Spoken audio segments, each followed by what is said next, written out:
Hello students, आज हम पढ़ेंगे पार्ट एक ध्वनि। जो कविता है इसका पाठ कविता विवरण। अभी न होगा मेरा अंत, अभी अभी ही तो आया है मेरे मन में मृदुल वसंत। अभी न होगा मेरा अंत। जो कविता ध्वनि है यह श्री सूर्यकांत त्रिपाठी निराला द्वारा रचित एक कविता है। जो सूर्यकांत त्रिपाठी निराला जी हैं वह छायावादी युग के एक कवि हैं और उनकी विशेषता ये है कि जो इस युग के कवि होते हैं वह प्रकृति से संबंधित कविताएं लिखते हैं, जिसका मूल जो गूढ़ होता है या जो मूल उसमें भाव होते हैं वो प्रकृति से जुड़े हुए होते हैं और कवि हमेशा प्रकृति के माध्यम से अपनी बातों को स्पष्ट करते हैं। और एक और उनकी शैली की विशेषता ये होती है कि जो ये कवि होते हैं ये जो साधारण चीज़ें होती हैं या जो साधारण बातें होती हैं उसके अलावा भी कई बार उन की कविताओं में कुछ विशेष चीज़ें होती हैं जो छुपी होती हैं, जो कि सीधी सीधी वो नहीं कहते, लेकिन वो चीज़ें उनकी कविताओं के माध्यम से वह बताते हैं। तो जो ध्वनि कविता है उसमें भी जो हमारे कवि हैं निराला जी, उन्होंने ये बताने की कोशिश करी है और ये बताया है उन्होंने कि जैसे वसंत ऋतु के आगमन से जंगल में पेड़ पौधों पे बाग बगीचों में एक नई शुरुआत होती है, उसी प्रकार उनके जीवन का भी वसंत अभी आया है और उन्होंने अपने जीवन की एक नई शुरुआत की है। उनका ये कहना है कि अभी मेरा अंत नहीं है या मैंने अभी अपने आप को रोका नहीं है, मेरे जीवन का अभी अंत नहीं हुआ है और अभी अभी मेरे जीवन में नया वसंत आया, यानी उनकी नए जीवन की शुरुआत हुई है। बच्चों, जो त्रिपाठी जी हैं उनके साथ पहले बहुत सारी दुर्घटनाएं हुई जिसमें उन्होंने अपने प्रियजनों को खोया और जिसकी वजह से उनके अंदर बहुत ज़्यादा निराशा आ गई थी।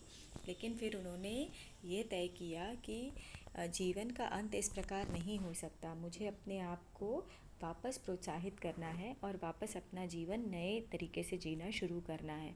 और इस कविता में भी उन्होंने यही कहने की कोशिश करी है।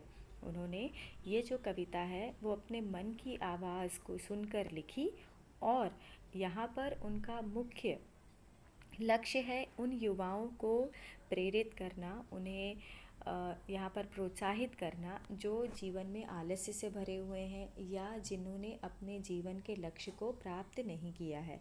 तो यहाँ पर जो कविता है, ध्वनि का अर्थ है आवाज़ और उनके मन से जो आवाज़ आई है उसको उन्होंने शब्दों में पिरोकर कविता के रूप में हम सभी के सामने प्रस्तुत किया है। तो कविता में वो ये कहते हैं कि अभी मेरा अंत निकट नहीं आया है या मैंने अपने आप के अंत के बारे में नहीं सोचा है, क्योंकि अभी तो मेरे जीवन में नई बहार, नई खुशियाँ और नया वसंत आया है।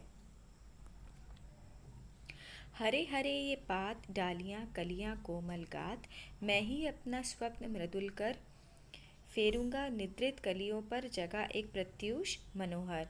यहाँ पर उन्होंने देखिए प्रकृति के एक अव्यय के साथ अपने जीवन को जोड़ा है, जिसमें उन्होंने लिखा है हरे हरे ये पात, यानी जिस प्रकार पेड़ों पर हरे हरे पत्ते होते हैं, डालियाँ होती हैं, कलियाँ होती हैं और कोमल कोमल फूल होते हैं, उसी प्रकार मेरे जो सपने हैं जिनको कहीं ना कहीं वो भूल चुके हैं, उन पर वो क्या करेंगे, अपने सपनों को वो फिर से जीवित करेंगे, अपने सपनों को वो फिर से जिएंगे और मैं ही अपना स्वप्न मृदुल कर फेरूंगा, यानी स्वप्न यानी सपने पर, मृदुल यानी कोमल और कर यानी यहाँ पर हाथ। तो मैं अपने सपनों पर अपने मीठे हाथों को फेर कर, अपने मधुर हाथों को फेर कर निद्रित कलियों पर जगा एक प्रत्यूष मनोहर, यानी कि वापस उन सपनों को मैं जीऊँगा और उन्हें जगाऊँगा और उन पे मीठा हाथ फेर कर वापस जो मेरे सपने हैं उनको मैं जीवित कर जीऊँगा।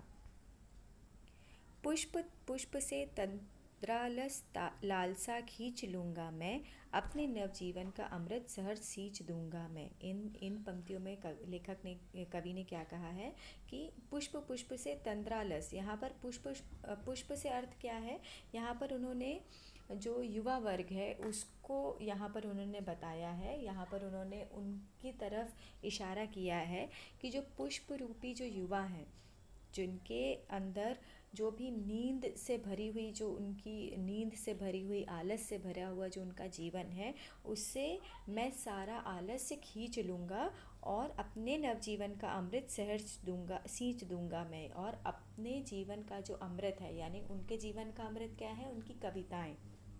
तो उन कविताओं के माध्यम से मैं वह सारा जो आलस्य है वो खींच लूँगा और उनमें नया जोश, नई उम्मीद और लक्ष्य पाने के लिए जो उनका जोश है वो वापस अपनी कविताओं के माध्यम से भर दूँगा।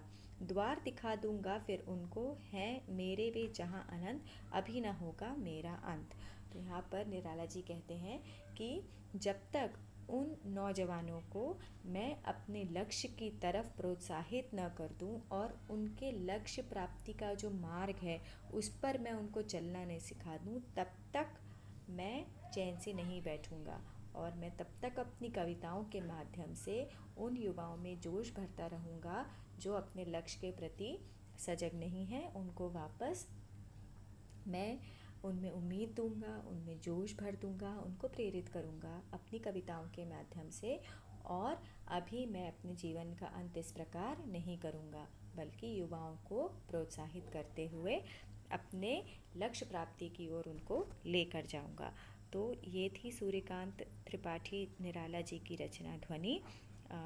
अगर मैंने पूरी कोशिश करी है कि ये कविता आपको सरल भाषा में समझाऊं, और इसके साथ ही मैं अपने वीडियो को यहाँ पर समाप्त करती हूँ।